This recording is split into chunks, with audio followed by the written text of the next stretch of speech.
ठाणे सांस्कृतिक, व्यापारिक व आधुनिक शहरांपैकी एक। जसजसा देश प्रगती करतो आहे तसतसा आपला महाराष्ट्रही प्रगती करतो आहे आणि या प्रगतीत ठाणे शहराचेही मोलाचे योगदान आहे। या ठाणे शहराला आपल्या परिश्रमाने आणि नेतृत्वाने घडवत असणारे माननीय रवींद्र फाटक यांच्या साई कन्स्ट्रक्शन या कंपनीच्या माध्यमातून एक नवीन परियोजना आकार घेत आहे। आरसीसी स्ट्रक्चर असलेल्या 15 माळ्याच्या 4 इमारती बांधून त्यात प्रत्येकी 270 स्क्वेअर फीट कार्पेट एरिया असलेली जागा स्थानिक रहिवाशांना देण्यात येईल।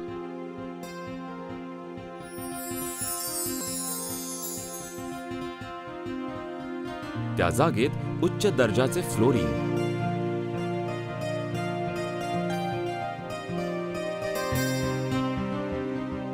आणि उत्कृष्ट दर्जा असलेले किचन प्लॅटफॉर्म,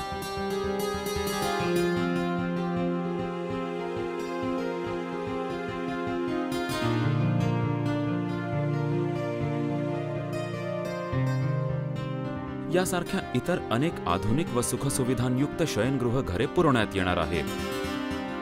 प्रत्येक इमारतीत उत्कृष्ट व टिकाऊ बांधकामाबरोबरच पुरेसे व्हेंटिलेशन,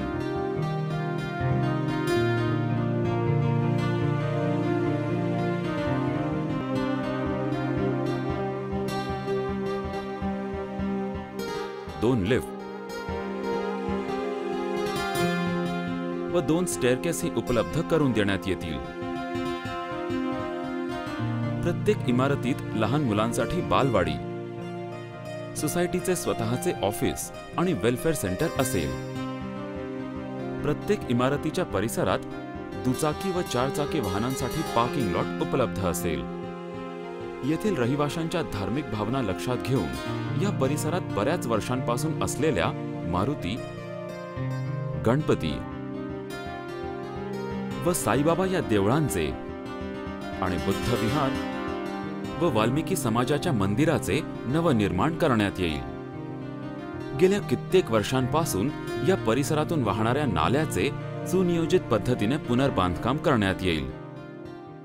माननीय श्री रवींद्र फाटक यांचा सहभाग फक्त राजकीय क्षेत्रात नसून सामाजिक, शैक्षणिक व सांस्कृतिक क्षेत्रातही त्यांनी आपला ठसा उमटवला आहे। जनसामान्यांपर्यंत पोहोचण्याची तळमळ व गरीब व गरजू माणसांबद्दल असलेली त्यांची आत्मीयता ठळकपणे जाणवते। याशिवाय त्यांना ठाणे महानगरपालिका अर्थसंकल्प महाचर्चा 2010 यामध्ये उत्कृष्ट नगरसेवक पुरस्काराने सन्मानित करण्यात आलं आहे। ठाणे शहराचा विकास व प्रगती हे मुख्य उद्दिष्ट डोळ्यासमोर ठेवून निघालेल्या माननीय श्री रवींद्र फाटक साहेब यांच्या राजकीय कारकिर्दीला आमचा सलाम व पुढील यशस्वी वाटचालीकरिता हार्दिक शुभेच्छा।